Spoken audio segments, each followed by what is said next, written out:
Thank you very much, Antonio, and congratulations on hosting your very first European Council.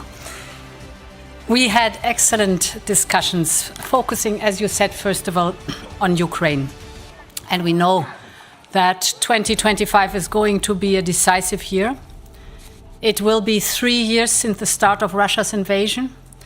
Putin is redoubling efforts to make gains, so bolstering Ukraine right now is both a moral and a strategic imperative for us. The world is watching how we sustain our support to Ukraine, and just like the brave Ukrainian resistance, we will be steadfast. So we need to make sure that Ukraine prevails. And as you said, we have to put Ukraine in a position of strength. Looking back, Europe has so far provided Ukraine with almost 130 billion euros. We have secured economic and financial stability until the end of 2025. That's good news. And with the Ukraine facility and our G7 loan, we're even covering most of Ukraine's financing gap for 2025. This is a major achievement, and it will also allow Ukraine to have more fiscal space to purchase the much-needed military equipment. One of the most immediate challenges is the energy system. Russia is systematically targeting it. We're constantly repairing it, but there's still a capacity gap. We must further improve interconnectivity with the European Union's grid. We also need to collectively do more on repairs and on decentralizing the electricity generation. For us, the goal is that in these darkest days of the year, we must keep the lights on in Ukraine. And in parallel, we continue to accompany Ukraine on its path of accession to our Union. If Ukraine keeps up the good work, we should be ready to open the first cluster of accession negotiations early next year. Some others could follow during that year as well. Then, as you said, Antonio, we discussed the Middle East and the situation in Syria. With the fall of Assad for the very first time in a decade, the people of Syria can hope for a better future. But we all know that for now the jury is still out. It is too early to say whether the new leadership will be able to deliver what they promise, whether the territorial integrity will be preserved, national unity will be preserved, and minorities will be protected. Europe will do its part to support Syria at this critical juncture. Because we care about Syria's future, Europe cares about the power going back to the people of Syria. And Europe has a role to play. Therefore, first of all, we engage with our regional partners. As you've described, Antonio, the situation in Syria can have important implications for them. This week I was in Jordan to meet King Abdullah following the Aqaba meeting in Amman. And I was also in Turkey for discussions with President Erdogan.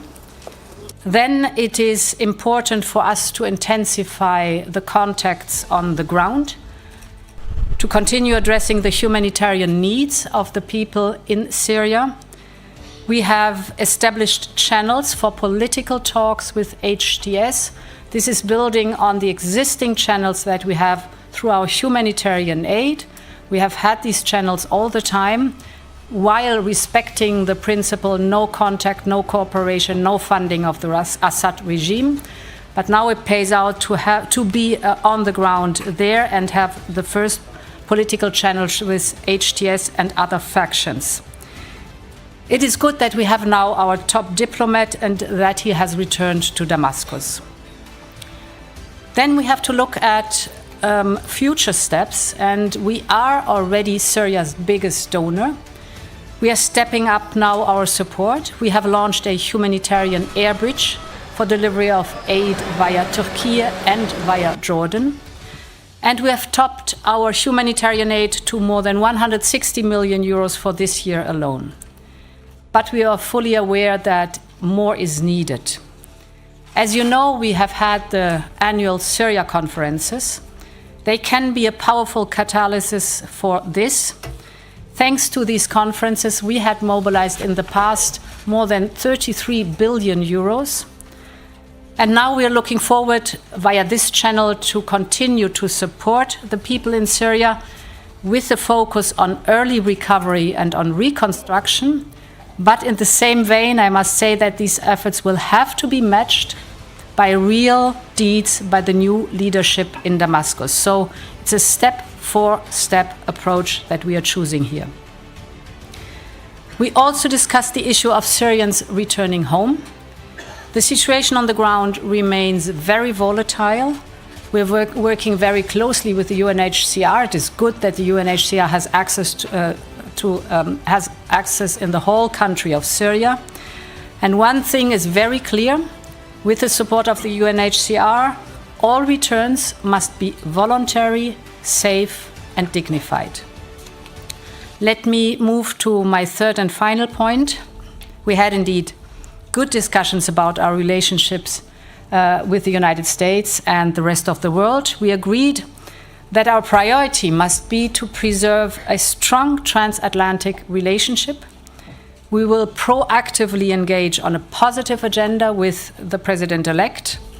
This is especially as we are significant trading partners and we share deeply integrated markets and supply chains.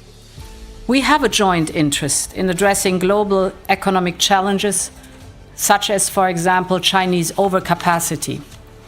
And at the same time, we are preparing ourselves for various scenarios.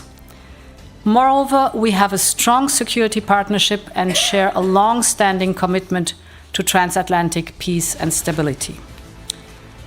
Last but not least, Victor, a word on the Hungarian presidency as it draws to a close. Your presidency came during the transition between two political cycles, so it's always a challenge. Still, I count many achievements during this term.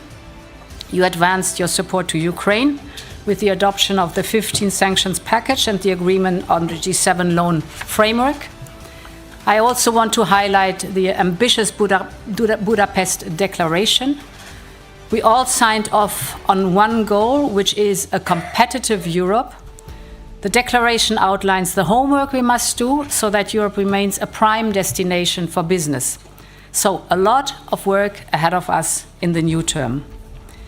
Your work also delivered a historic decision for Romania and Bulgaria. As of January 1st, 2025, internal land border controls will be lifted.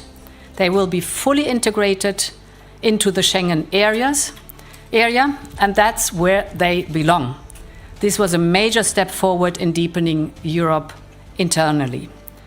But your presidency also expanded Europe externally. This week you reached milestones on the accession path of Montenegro, Albania and Serbia, and finally you organized a very successful European Political Community Summit in early November. These are important achievements, so thank you for your efforts during the presidency.